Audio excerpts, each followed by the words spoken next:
하나님을 경외하는 가정의 축복이라는 제목의 말씀을 가지고 함께 은혜 받기를 원합니다. 5월은 가정의 달입니다. 왜 5월을 가정의 달이라고 이야기하는지 사실은 그 근거를 확실하게 찾을 수는 없습니다만은 5월은 어린이날도 있고 또 어버이날도 있고 해서 아마도 교회에서는 5월을 가정의 달로 그렇게 정한 것 같습니다. 가정은 하나님이 만드신 최고의 걸작품입니다. 아멘. 이럴 때는 세게 아멘 하셔야 됩니다. 가정은 하나님이 만드신 최고의 걸작품인 줄로 믿습니다. 아멘. 오늘 아멘 하신 분은 다 그렇게 될 줄 믿습니다. 아멘. 아멘. 하나님께서는 우주 만물을 창조하시고 사람을 창조하셨는데 남자와 여자를 창조하셨어요. 그리고 둘이 한 몸을 이루어 한 가정이라는 울타리를 만들어 주셨습니다. 가정은 하나님이 주신 일반 은총 중에서 가장 큰 축복입니다. 하나님이 일반 은총을 누구에게 주셨습니까? 일반 은총이 뭐예요? 예수를 믿든 믿지 않든 모든 사람들이 누리는 하나님의 은혜라는 거예요. 예를 들자면 사계절이 바뀌고 우리가 숨을 쉬고 태양이 뜨고 달이 뜨고 비가 오고 만물이 성장하는 이 모든 것은 예수를 믿든 믿지 않든 모든 사람들에게 하나님이 주시는 은혜입니다. 아멘. 가정도 마찬가지죠. 예수 믿는 사람만 결혼하는 거 아니죠. 그런데 하나님께서는 이런 일반 은총 중에서 가정을 가장 크게 축복하신, 그러니까 하나님이 일반 은총을 주신 것 중에 가장 큰 축복이 가정이다라는 거예요. 아멘. 하나님께서 창조하신 것은 무엇이든지 다 선하고 아름다운 것입니다. 그래서 창조 기록을 보면 만물을 하나하나 하나님이 만드시고 난 다음에 뭐라고 하나님이 말씀하셨습니까? 참 좋다. 그렇게 말씀을 하셨습니다. 그런데 세상의 모든 것들을 만드시고 마지막 사람을 만드시고 그리고 그 사람이 둘이 하나가 되는 가정을 이루시고 난 다음에 창세기 1장 31절에서 하나님은 그 모습을 보시고 뭐라고 말씀하셨는가? 하나님이 지으신 그 모든 것을 보시기에 심히 좋았더라. 아멘. 아멘. 아멘. 비로소 가정을 통하여 이 우주가 하나님이 만든 이 세상이 완전하게 되었다라는 거예요. 그리고 그 가정을 바라보면서 하나님은 정말 좋게 보였어요. 왜 그게 그렇게 좋게 보였을까요? 가정은 천국의 모델이기 때문에. 아멘. 아멘. 사람을 만드시고 너무 기뻐하셨고 특별히 남자와 여자가 둘이 하나 되어 가정을 이룰 때 가장 크게 기뻐하셨어요. 그리고 또 하나 중요한 것은 하나님은 인간에게 복을 주시되 가정을 통하여서 복을 주신다라는 거예요. 여러분, 가정은 치유의 장소입니다. 가정은 회복의 장소이고 가정은 진정한 휴식이 있는 장소입니다. 가정이 하나님이 보시기에 심히 아름다운 그것을 회복할 때에 이것이 충전되어지는 거예요. 그래서 가정은 하나님의 나라의 그 작은 모델이 되는 것입니다. 그런데 사람들이 이런 가정을 지옥처럼 만들어 버렸어요. 러시아의 대문호 톨스토이는 이런 말을 했습니다. 만일 당신이 가정에서 행복을 얻을 수 없다면 세상 어디서도 행복을 얻을 수 없을 것입니다. 저도요, 이렇게 제가 되게 무난해 보이잖아요. 수경이가 안 무난해 보이지. 제가 굉장히 무난해 보이는 사람인데요. 저도 가정이 불편하면 집에 뭔 일이 있으면 제가 굉장히 불안해져요. 그래서 설교도 목회도 굉장히 힘들어지는 게 사실이에요. 여러분, 우리 모두 다 똑같습니다. 세상에 일확천금을 가져도 세상에 어떤 것들을 가져도 가정의 행복이 추구되지 않으면 가정에서 치유와 회복과 휴식이 올바르게 나타나지 않으면 그건 아무런 다른 건 아무런 의미가 없어집니다. 행복하지 않아요. 정말 그런 것 같습니다. 오늘 이 시대를 한번 보십시오. 과거에 비해서 엄청난 과학이 발달되었습니다. 그러니까 얼마나 편하네요. 요즘 뭐 서울에서 부산까지 가면 빠르면 뭐 1시간 비행기 타면 1시간 반 뭐 이렇게도 가잖아요. 옛날에 어땠어요? 개나리 보찜 지고 집신 엮어가지고 뭐 며칠씩 가고 그랬잖아요. 거기에 비하면 비교할 수 없도록 과학이 발달되었고 문화도 얼마나 발달했어요.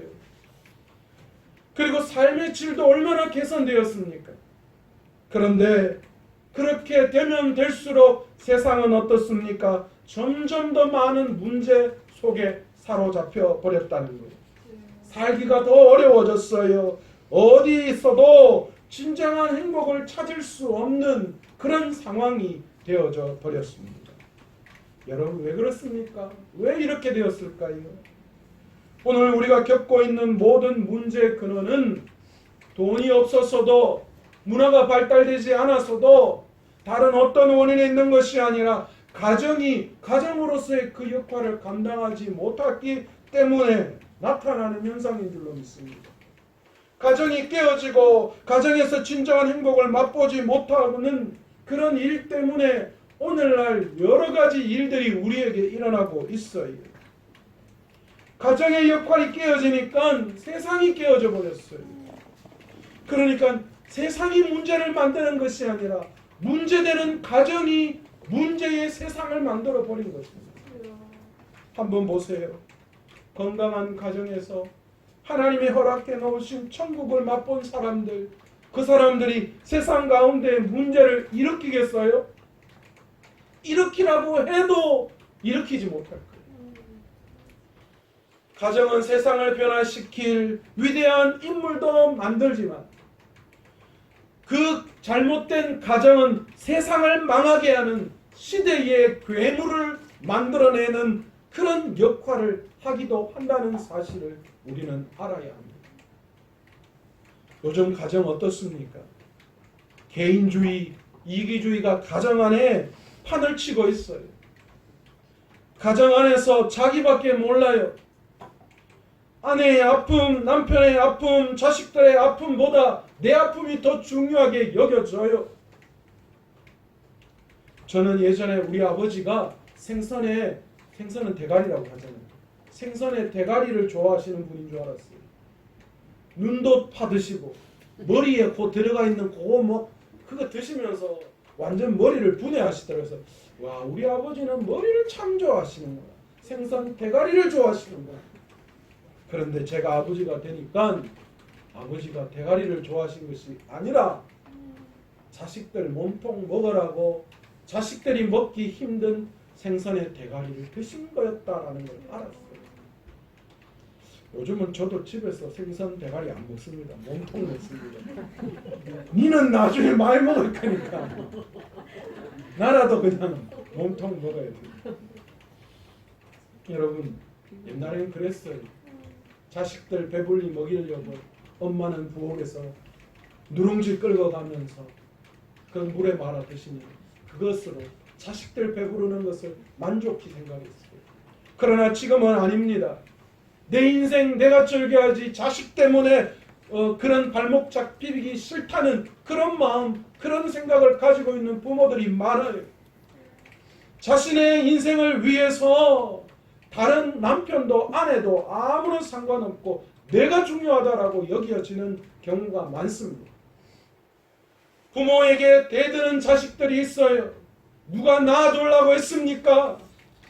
저는 자식들이 절대 부모에게 하지 말아야 할 소리가 그 소리입니다. 그렇게 따박따박 대듭니다. 여러분, 사사기에 자기 소견에 옳은 대로 행했던 그 시대가 오늘 이 시대 같이 보입니다. 각자가 다 자기가 원하는 대로 살아가고 있어요. 자기 위주로. 물질 만능주의가 가정 안에 판을 치고 있어요. 가정을 그 물질 만능주의가 통제해버렸어요. 부모도 돈으로 행복을 사려고 합니다. 부모가 자식들에게 돈 버는 것이 가장 행복한 길이다라는 잘못된 인식을 주고 있어요. 돈이면 다 된다라는 잘못된 행복관. 그래서 그것이 엉뚱한 가정, 엉뚱한 상황들을 만들어내고 있는 것이 오늘 이 시대다라는 겁니다. 가정의 질서가 무너지고 존경이 사라져 버렸습니다. 요즘 가정의 권위가 어디 있습니까?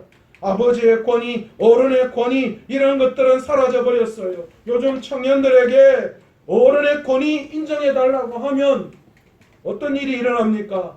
낭패를 보는 경우가 너무 많이 있어요. 가정에서는 아버지의 권위가 무너졌고 학교에서는 스승의 권위가 무너져 버렸어요. 사회에서는 돈과 힘과 요령이 판을 치고 있는 그런 세상이 되어버렸어요. 질서가 사라졌어요. 권위가 사라졌어요. 나이든 어른들, 경제적으로 육체적으로 힘이 없다는 이유 하나만으로 천덕꾸러기 신세가 되었어요.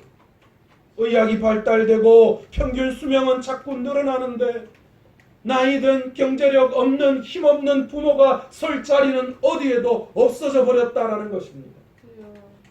그런데 이런 문제가 어디에서부터 왔는가? 가정에서 질서가 무너지고 가정의 권위가 무너지는 데서부터 일어났다라는 것입니다. 가정의 중심이 아이들이 되어버렸어요. 아이들 일이라면 부모들이 사죽을 못 써. 여러분, 가정의 질서가 무너지니까 사회가 몰락해 버리고 말았습니다. 가정 안에서 사랑이 없어졌습니다. 감각적인 쾌락에 빠져 있는 그런 가정들이 너무 많아요. 진정한 사랑, 하나님이 우리를 사랑하신 그 사랑이 가정에서, 부부 안에서, 자녀에게서 이루어져야 나타나야 하는데 여러분, 점점 그 사랑이 없어지고 헐리우드식 쾌락주의에 많은 사람들이 내어 몰렸다는 거예요. 편안함이 사랑으로 둔갑해 버렸어요. 쾌락주의적인, 감각주의적인 사랑을 사람들이 추구하기 시작했어요. 여러분, 부부 안에서 진정한 사랑이 완성되었고 그것이 만족된다면 아내든 남편이든 밖에 나아가서 딴 남자, 딴 여자를 만나고 그 속에서 사랑을 완성하려고 할까요? 그런 감각주의적인 사랑에 빠질 수 있을까요? 내 남편, 내 아내에게 만족하는데요. 여러분, 부모와 자식 간에 진정한 사랑을 주고받는다면 부모 자식 간에 소통에 문제가 일어날 수 있을까요? 윤호야, 그렇지 않아? 여러분, 가정에서 진정한 사랑이 회복되지 못하고 감각적인 사랑이 자꾸만 가정 안에 들어오기 때문에 엉뚱한 사랑을 가정 안에서 찾고 있다는 거예요. 이렇게 가정이 무너지니까 어떤 일이 일어났습니까? 사람이 더 권력과 돈과 쾌락에 집착해 버리고 말았습니다. 갈수록 부정부패는 심해지고 갈수록 성적인 문란함이 이 세상을 지배해 버렸어요. 강도, 살인, 묻지마 폭행, 존속살인, 이런 것들이 얼마나 일어나고 있는지 몰라요. 돈 때문에 부모가 어린 자녀를 버리는 일이 생겨났어요. 자식이 돈 때문에 또는 자기 마음에 들지 않는다고 부모를 폭행하고 살인하는 그런 일이 일어나요. 돈을 위해서라면 순결도 자식도 부모도 모든 것을 희생하는 그런 미쳐 돌아가는 세상, 정상적인 것이 비정상적으로 보이는 그런 세상이 되고 말았다라는 것입니다. 왜요?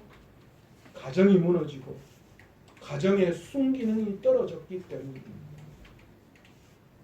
가정에서 진정한 행복을 맛보지 못하고 배우지 못하면 그런 일이 일어날 수밖에 없어요. 어디서 진정한 사랑을, 어디서 진정한 행복을 배우겠어요? 우리 그리스도인들이 지금 정신을 바짝 차려야 할 때입니다. 복음으로 가정을 회복시켜야 할 때입니다. 진정한 행복을 가르치고 경험해야 합니다. 가정이 복음으로 회복되면 세상이 변화돼요. 우리가 막 억지로 시키지 않아요. 오늘 본문에는 놀라운 가정의 축복을 담고 있는 내용을 다루고 있습니다. 중국 종교개혁자였던 루터는 오늘 본문을 일컬어 그리스도인의 결혼 축가다 그렇게 이야기합니다. 가정의 아름다움이 무엇인지를 우리에게 너무나도 잘 보여주는 노래이죠. 저는 오늘 저와 여러분의 가정에 이런 아름다운 축복이 흘러넘치기를 간절히 축원합니다. 아멘 아멘. 오늘 본문은 시편 중에서 지혜의 시편에 해당합니다. 그런데 이 지혜를 이야기하는 본문에서 시편 기자는 지혜가 무엇이라고 이야기하고 있는가? 오늘 본문 1절에서 여호와를 경외하며 그의 길을 걷는 자마다 복이 있다 그렇게 말씀합니다. 아멘. 이 여호와를 경외하며 그의 길을 걷는 자가 누리는 복이 무엇인지 2절 3절에서 소개하고 있는데 먼저 2절에서 내 손이 수고한 대로 먹을 것이다 그렇게 말씀합니다. 3절에서 내 집 안방에 있는 내 아내는 결실한 포도나무 같으며 내 식탁에 둘러앉은 자식들은 어린 감람나무 같으리로다 그렇게 말씀합니다. 여러분 내 손이 수고한 대로 먹는 거 이게 여러분 복이라고 생각합니까? 시편 121편 앞편에서 뭐라고 말씀하시는가? 여호와께서 집을 세우지 아니하면 세우는 자의 수고가 헛되며 여호와께서 성을 지키지 아니하시면 파수꾼의 깨어 있음이 헛되도다. 하나님이 세우지 않으면 하나님이 지키시지 않으면 그들의 세움과 그들의 지킴이 다 헛것이라고 말씀합니다. 그렇습니다. 성경은 결코 요행을 바라는 그런 것이 축복이라고 말하지 않아요. 수아야 공부 안 했는데 성적이 잘 나오도록 기도하는 거 그래서 성적 잘 나온 거 결코 축복이 될 수 없단다. 로또 복권 당첨되는 거 여러분 그거 축복 아닙니다. 축복으로 생각하시면 안 돼요. 수고하고 애쓰지 않고 놀고 먹는데 하나님께 복을 받았다. 여러분 그거는 복이 아니라 저주임을 깨달아야 합니다. 진짜 축복은 우리가 힘써 노력하고 수고하고 땀 흘린 대가를 있는 그대로 받는 것. 여러분 그것이 하나님 앞에 복이에요. 그러니 유나야 홀리는 대로 정답이 되게 하소서가 아니라 공부를 하고 기도할 때 하나님 내가 공부한 그곳에서 뭐요? 이 문제가 나오도록 해달라고 내가 공부한 걸 잊지 않고 기억하게 해달라고 기도하는 게 그것이 솔직한 그게 응답받는 기도라는 거예요. 아멘 아멘. 그렇게 쥐잡아가지고 올라간 점수는 한 번에 몰락할 수가 있습니다. 경험자야. 여러분 우리가 아무리 애쓰고 노력해도 노력의 대가를 받지 못할 때가 참 많아요. 자녀를 위해서 죽도록 고생했는데 그 자녀가 그 노력을 몰라주고 엄마는 왜 나를 낳아가지고 세상 속에 나를 이렇게 괴롭게 해? 엄마가 나한테 해준 게 뭐 있어? 귀찮게 하지 마. 그런 얘기 들을 때 부모는 가슴이 무너집니다. 내가 네 잘되라고 하는 거지. 어떻게 내 사랑, 내 노력을 몰라주고 내한테 그렇게 이야기할 수가 있는가? 여러분 마음이 무너지고 상해요. 죽도록 가정의 행복을 위해서 아버지라는 이름 때문에 남편이라는 이름 때문에 죽을 줄 살동 모르고 애쓰고 힘쓰고 그렇게 살았는데 돌아와서 보니 아내도 인정해주지 않고 자식들도 아버지를 인정해주지 않고 그래서 홀로 골방에 앉아있는 자신의 외로운 모습을 생각할 때 참 비참할 때도 있습니다. 남편만 바라보고 그렇게 평생 애쓰고 노력했는데 아내의 그 사랑도 몰라주고 남편은 자꾸만 밖으로 내돌고 평생 죽도록 땀 흘려 일했는데 그 회사를 퇴직하라고 명퇴 공고를 받는 그런 이야기를 들었을 때 일평생 회사 하나 지켜보려고 그렇게 애쓰고 노력했는데 망해버리고 말한 그런 상황들. 여러분, 그러니 내가 수고하고 땀 흘린 대로 거둘 수 있는 것이 얼마나 축복인지 몰라요. 2절이 개인에게 주시는 축복이라면 3절에서는 가족 차원의 복을 말씀하고 있어요. 내 집 안방에 있는 내 아내는 결실한 포도나무 같다, 그렇게 말씀합니다.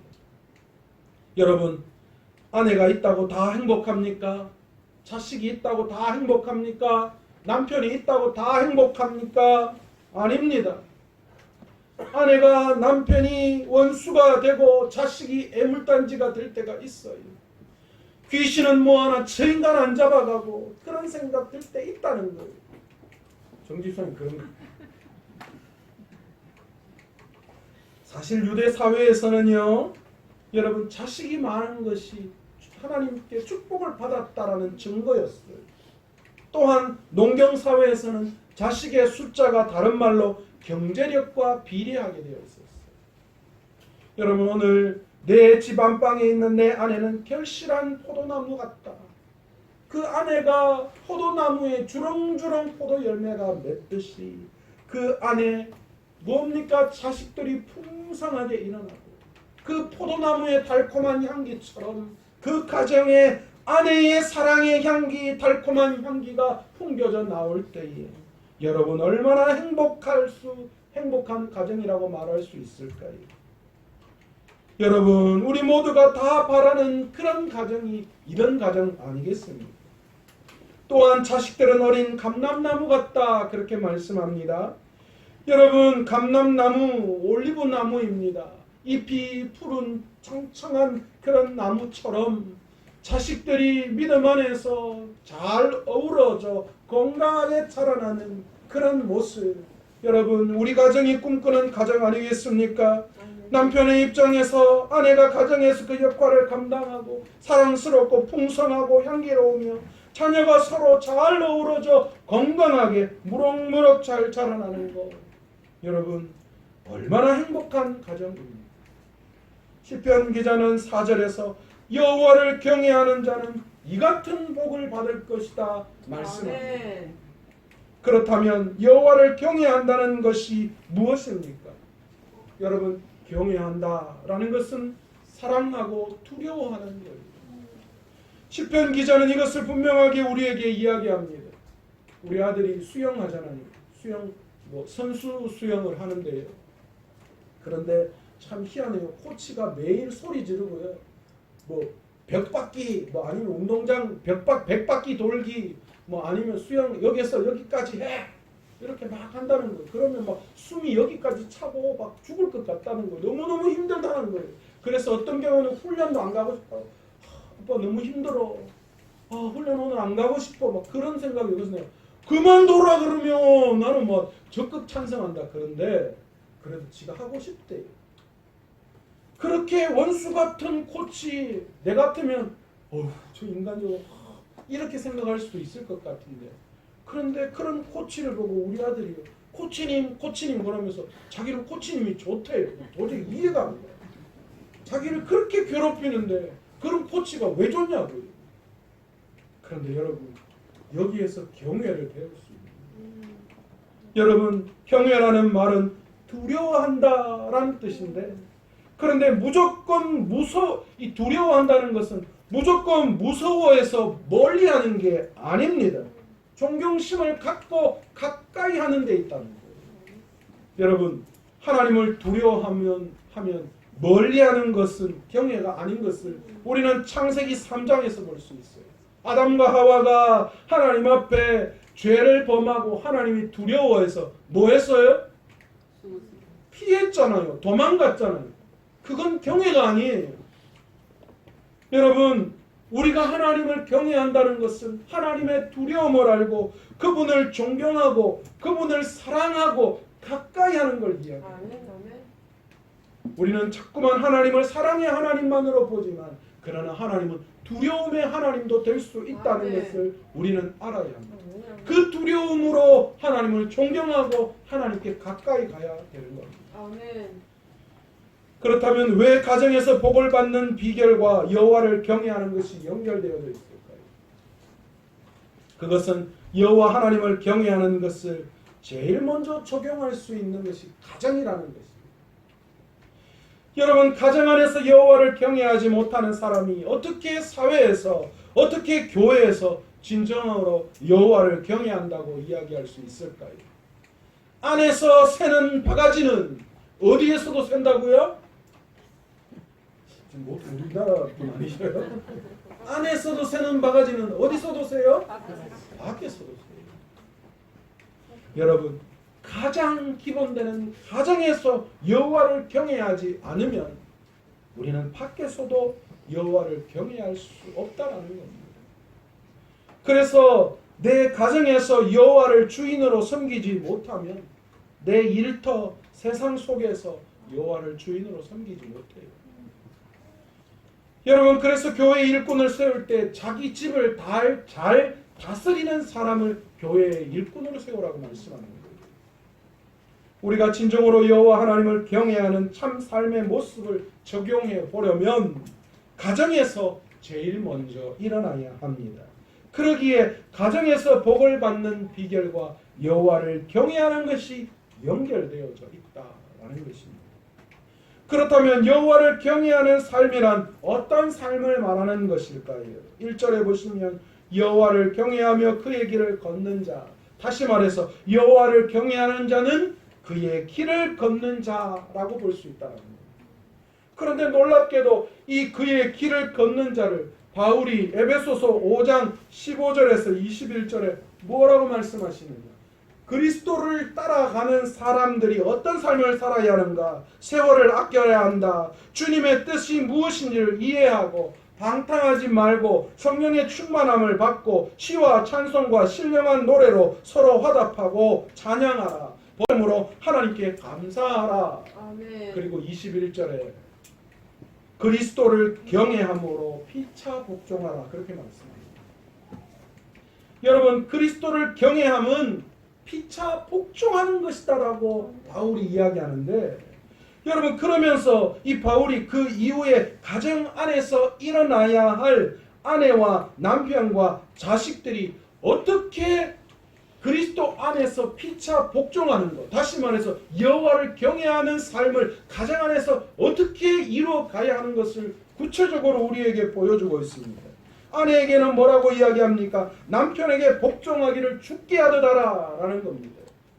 여러분, 아내들이 이 말 듣기 싫죠? 그런데 하나님은 남편을 그 가정의 머리로 세우셨어요. 그러니 아내는 남편에게 복종해야 합니다. 그렇다고 아내들 너무 억울하게 생각하지 마세요. 그 다음 이유가 나옵니다. 남편들은 뭐라고 말씀하느냐? 남편들은 아내 사랑하기를, 그리스도께서 교회를 사랑하기 위해서 자신의 몸을 내어놓으신 것처럼 아내를 사랑하라. 그렇게 말씀하십니다. 이 정도 되니까 사랑할 만하죠? 나를 위해서 내 남편이 대신 죽어주는 거예요. 그러니까 그 남편을 위해서 뭡니까? 내가 그 남편에게 복종할 만하잖아요. 셋째, 자녀들에게는 뭐라고 말합니까? 자녀들아, 주 안에서 너희 부모를 순종하라. 내 아버지 어머니를 공경하라. 여러분, 여기에서 우리가 잘못 생각하면 안 돼요. 여기에서 너희 부모에게 순종하라, 주 안에서 순종하라, 그렇게 말씀하는데, 여러분, 그래서 예수 믿지 않는 부모님에게 거절하라, 그런 말이 아니에요. 이 말씀은 주님의 방법으로 뭐 하라는 거예요? 부모님의 말씀에 순종하고 부모님을 공경해야 한다라는 그런 말씀으로 해석해야지 옳은 거예요. 부모가 예수 믿는 것을 이해하지 못하면 순종하지 않아도 된다는 것 결코 아닙니다. 그것이 세상 속에서 복받는 비결이다. 그렇게 말씀하는 거예요. 네 번째, 부모가 자식들에게 어떻게 해야 한다라고 말하느냐? 아비들아, 너희 자녀를 노엽게 하지 말고 오직 주의 교훈과 훈계로 양육하라. 무슨 말입니까? 부모의 감정에 따라서 아니면 부모의 뜻을 자녀에게 강조하지 말라는 거예요. 너는 이렇게 되어야 해? 그런 것 아니라는 거예요. 오직 가정의 주인 되시는, 우리 가정의 주인 되시는 주님의 말씀대로 자녀들을 기르고 양육해야 하지 부모의 마음대로 그 아이를 조정해서 그 아이를 노엽게 하지 말라, 화나게 하지 말라는 거예요. 여러분, 왜 가족 구성원들 안에서 피차 서로 복종하는 것이 하나님을 경외하는 것이라고 바울이 이야기하는 걸까요? 완전한 가족 구성원이 어디 있겠습니까? 남편도 아내도 자녀들도 다 부족하고 연약한 부분들이 있어요. 때로는 가정 안에서 여러 가지 갈등 일어날 수 있습니다. 성격차 납니다. 그래서 가정 안에서 힘든 일들이 있어요. 완전한 남편, 완전한 아내, 내 마음에 속 드는 자녀 어디에 있겠습니까? 어느 부부가 퀴즈 프로에서 단어 맞추기를 했다고 합니다. 그 단어가 뭐냐? 천생연분이라는 단어가 나왔습니다. 그러니 남편이 이 단어를 보고는 아내에게 설명합니다. 니하고 내하고 사이 있잖아. 그러니까 아내가 뭐라고 이야기하니까 뭐라고 이야기하냐? 왼수! 그렇게 되거든요. 그랬더니 남편이 야 그거 말고 내자로! 그러니까 아내가 뭐라고 한지 아십니까? 평생 원수! 그렇게 이야기했다. 그래요. 남편이 평생 원수처럼 느껴질 때도 있습니까? 아내가 자꾸만 다른 사람과 비교하며 자신을 무시하는 그런 모습을 볼 때 이해가 안 갈 때가 있어요. 저 사람 왜 저래? 때로는 예수 안 믿는 가정이 더 행복해 보일 때도 있어요. 그래서 다 포기하고 싶을 때 있습니다. 그런데 우리는 세상 가정과는 달라야 합니다. 포기해서는 안 됩니다. 세상의 방법으로 해결해서는 안 됩니다. 왜 그렇습니까? 우리 가정은 그리스도를 주인으로 모셨기 때문입니다. 아멘. 내 가정은 그리스도를 주인으로 모셨기 때문입니다. 아멘. 아멘. 그러면 우리는 우리 가정의 주인 되시는 주님을 사랑하기 원합니다. 우리는 그 주님의 뜻대로 살려고 하는 강한 마음이 일어납니다. 우리는 그 주님께 절대적으로 복종하고 싶은 마음이 생기는 거예요. 우리 가정의 주인이 주님 되실 때. 아멘. 아멘. 우리에게 이런 마음이 있는데 만약 남편에 대해서, 아내에 대해서, 자녀에 대해서 좀 부족하고 연약하다고 그들을 사랑하지 않는다면 결국은 어떤 결과를 초래합니까? 우리 가정의 주인 되시는 예수 그리스도를 아프게 하고 근심하게 하고 걱정을 끼치는 사람이 바로 우리가 되는 것입니다. 내가 되는 거예요. 그러니 우리 가정의 주인이시며 머리 되시는 예수 그리스도를 사랑하기 때문에 남편을 사랑하고 아내를 사랑하고 자녀를 사랑해야 합니다. 아멘. 이것이 피차 복종하라라고 바울이 그렇게 설명합니다.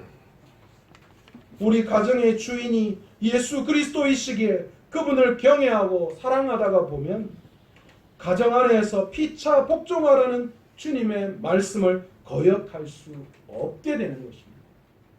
그래서 남편과 아내를 더 사랑하려고 하고 격려하고 기도하고 자녀들을 더 이해하고 사랑하고 말씀으로 가르치고 양육할 때에 이것이 그리스도 안에 있는 가정이 서로 피차 복종하는 것이 되고 이것을 통하여 건강한 가정이 세워지고 가정 천국이 되어지는 미끄럼이 될 수 있다는 거예요. 아멘. 아멘. 우리 그리스도께서 우리 가정의 주인이시기에 모든 권위는 다 무너져도 우리 그리스도께서 우리의 주인 되시고 머리 되시기에 예수의 권위가 우리 가정에 살아있기 때문에 아멘. 그 모든 것을 회복시켜 주신다는 거예요. 아멘. 아멘. 그러므로 남편도 아내도 자녀도 시어머니도 모두가 다 요즘은 장모님도 장인어른 다 들어간다 그래요.